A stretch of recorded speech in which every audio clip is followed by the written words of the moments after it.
One of the greatest things about what I get to do in my job is to hear stories from all over the company about things that people do that are just extraordinary for one reason or another. And the past 90, 120 days has been such a bizarre twist and turn of events in Cox Enterprises that so many different stories have come out. And today I was going to recognize somebody who was involved in the protests that followed the George Floyd killing in Minneapolis, but the protests that happened in Atlanta thereafter, in retrospect, are now known to have gone out of control and to gotten violent.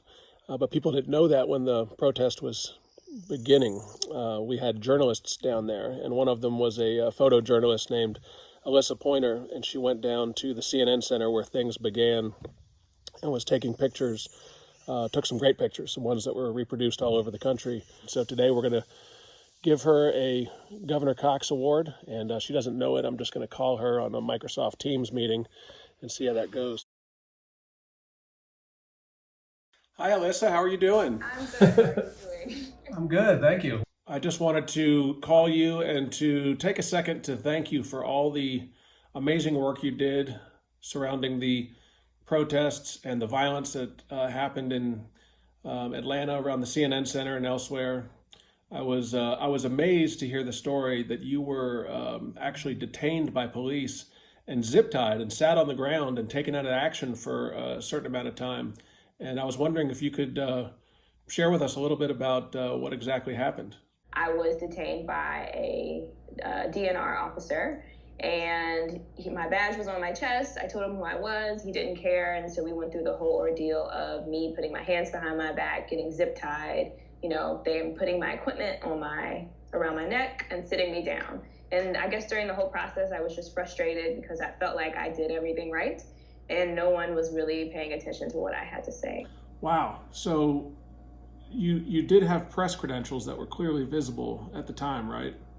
It was actually taped to a piece, something hanging around my neck because I didn't want it to fall out or be misplaced. So it was there, visible on my neck, and he saw it, but he did not care. So Wow. just the back and forth of it all was not fun, and it only was a detainment, so it lasted about 10 minutes. And so eventually 3 other reporters from local broadcast stations vouched for me, and so that's why they ended up letting me go. That is unreal. I've been in a little bit of trouble in my early days, but I can't say that I've ever been zip tied. Does it hurt? It definitely doesn't hurt. Actually, I have really small wrists, so my left hand actually could have came out, but I decided to keep Good it idea. behind me. Yeah.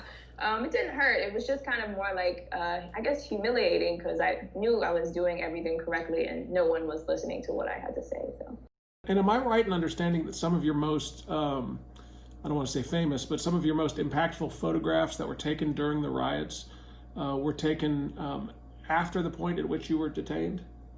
Yeah, well, a good amount of them, were reproduced that night. Yeah, but I think the first night initially when the police car was on fire, I think that one was probably the most reproduced picture. And how did you get so high above it? What were you? Were you So up in the building? I was on top of a parking garage, but there was another photographer freelancer that we hired that was with me. And so I didn't want to be down where he was because he was in the thick of it all. So I decided to go up, and I went up to take that picture. And then right after that, the police cleared everyone off of that parking garage. So I just got up there in the nick of time. It would be hard to go back to work after you had been shaken up and zip tied like that, but you kept your cool, and you were able to find a way to, when the temperature got turned up, you were able to keep your cool and do a great job. And I just wanted to thank you. And on behalf of myself and the management and leadership of Cox Enterprises, I wanted to take the opportunity to award you with the Governor Cox Award.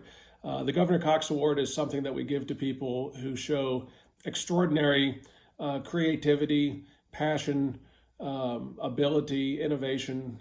But in this case, I think what you showed was the ability to do the right thing, the ability to stay cool under pressure, and to do it in the spirit of Cox. And you really did a phenomenal job covering the protests.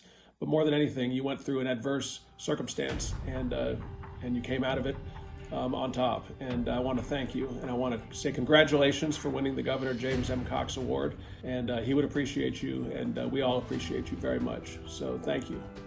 Awesome. I appreciate it, Alex. That's such a great honor, and I am privileged to be able to work at my home state paper and continue doing good work. All right, Alyssa. Well, thank you so much for everything you did for us. Thank you for doing a great job. Thank you for continuing to be a great journalist. And we'll stay in touch, and we'll see you again soon. Congratulations. Thank you, Alex. Nice talking with you.